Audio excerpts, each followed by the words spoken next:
The Yuan Dynasty Mongol Conquest and a global empire. In the 13th century, China entered a dramatic new chapter in its history. The Mongol Empire, forged by Genghis Khan, stretched across Eurasia, creating the largest land empire the world had ever seen. In 1271, his grandson Kublai Khan declared the founding of the Yuan Dynasty in China. For the first time, China was ruled by foreigners. But this dynasty would leave a complex legacy of conquest, exchange, and transformation. 1. The Mongol Conquest of China. The Mongols began their campaigns against the Jin and Western Xia states in northern China. Through relentless warfare, superior cavalry tactics, and brutal sieges, they gradually conquered Chinese territories. By 1279, the Mongols defeated the southern Song Dynasty. For the first time in centuries, the whole of China was unified under one dynasty, but not a native one. The conquest was devastating. Millions perished from warfare and famine. Cities were destroyed, farmland ravaged. Yet from this chaos, a new political order arose under Mongol rule. 2. Kublai Khan and the founding of the Yuan Dynasty. Kublai Khan, grandson of Genghis Khan, was both a warrior and a statesman. In 1260, he became Great Khan of the Mongols. By 1271, he declared the Yuan Dynasty, choosing Yuan to mean origin of the universe. He moved the capital to Khanbaliq, today's Beijing. Kublai sought to rule not just as a Mongol conqueror, but as a Chinese emperor. He adopted Chinese court rituals, Confucian advisors, and administrative systems. Yet he also preserved Mongol privileges. High offices were reserved for Mongols and foreign allies, while native Chinese often held lower ranks. 3. Government and society. Under the Yuan. The Yuan dynasty created a rigid social hierarchy, Mongols at the top, Central Asians and Persians in the second tier, Northern Chinese in the third, Southern Chinese, the former Song subjects, in the lowest position. This system bred resentment, but also reflected the multicultural nature of the empire. The Yuan integrated administrators, traders, and scholars from across Eurasia, turning China into part of a vast global network. 4. The Mongol Empire and the Silk Road Revival. One of the greatest legacies of the Yuan era was the reopening and expansion of the Silk Road.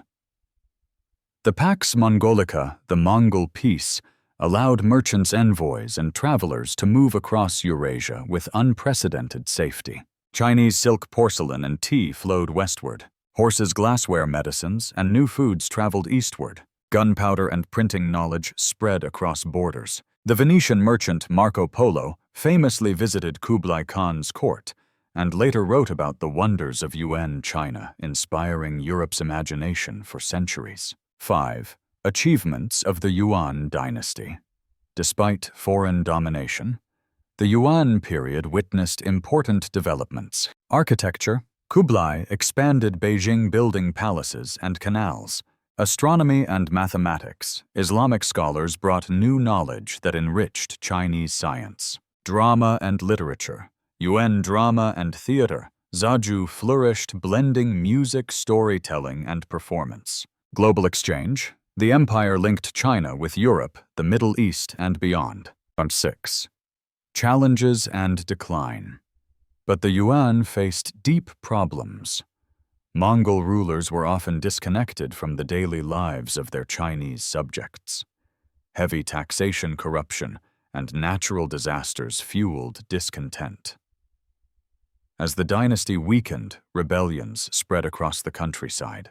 By the mid-14th century, famine, floods, and the plague devastated the land. The Red Turban Rebellion rose in strength.